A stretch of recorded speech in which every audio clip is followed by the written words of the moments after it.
আসসালামু আলাইকুম, সবাইকে স্বাগতম। আমি আছি রেদওয়ান, এমএচএম গ্রুপের এগ্রিকালচার ডিপার্টমেন্ট থেকে। আমি আজকে আপনাদের সামনে আরেকটি আনবক্সিং ভিডিও নিয়ে হাজির হয়েছি। এই মেশিনটির নাম হচ্ছে সিসা, যা ধারণ ক্ষমতা হচ্ছে 16 লিটার। এই মেশিনটি মূলত একটি ম্যানুয়াল মেশিন। এবার আমি আপনাদেরকে দেখাবো এই মেশিনটি ক্রয় করলে আপনারা ভিতরে কি কি পাচ্ছেন। চলুন এবার আমি আপনাদেরকে দেখাই মেশিনটি আনবক্সিং করে।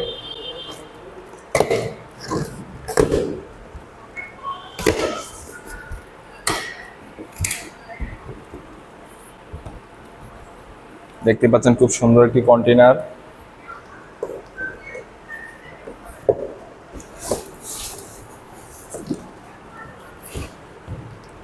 এই মেশিনটির সাথে অলরেডি অনেক কিছু ফিট করা আছে।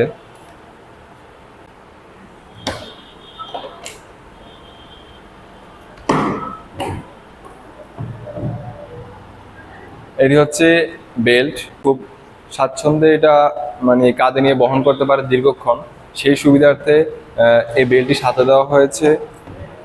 তারপরে সাথে আছে একটি ট্রিগার বা চাপ। এটি চাপার সাহায্যে আপনারা মানে কীটনাশক বাড়া কমা নিয়ন্ত্রণ করতে পারবেন। সাথে আছে একটি হোস পাইপ জয়েন করা আছে। এটি হচ্ছে একটি হ্যান্ডেল লক। আর এটি হচ্ছে একটি সিলিন্ডার। দেখি এবার মেশিনের ভিতর কি কি আছে। ভিতরে প্রথমে দেখতে পাচ্ছেন একটি পার্টস ব্যাগ। এই ব্যাগের মধ্যে আছে 2 হেড নজল, দুদিক থেকে কীটনাশক বের হবে। এটা হচ্ছে একটি 4 হেড নজল, এটা থেকে 4 দিক থেকে কীটনাশক বের হবে। সাথে আছে এই নজলগুলো জয়েন করার জন্য কিছু রাবার এবং পার্টস।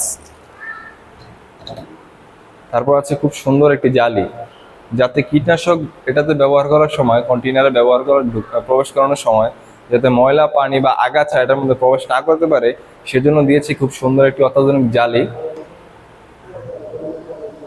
তো আমাদের এই ম্যানুয়াল মেশিনটিতে আজকে এগুলোই ছিল। তো দেখা হবে আবার পরবর্তী ভিডিওতে। ভালো থাকবেন সবাই। আল্লাহ হাফেজ, আসসালামু আলাইকুম।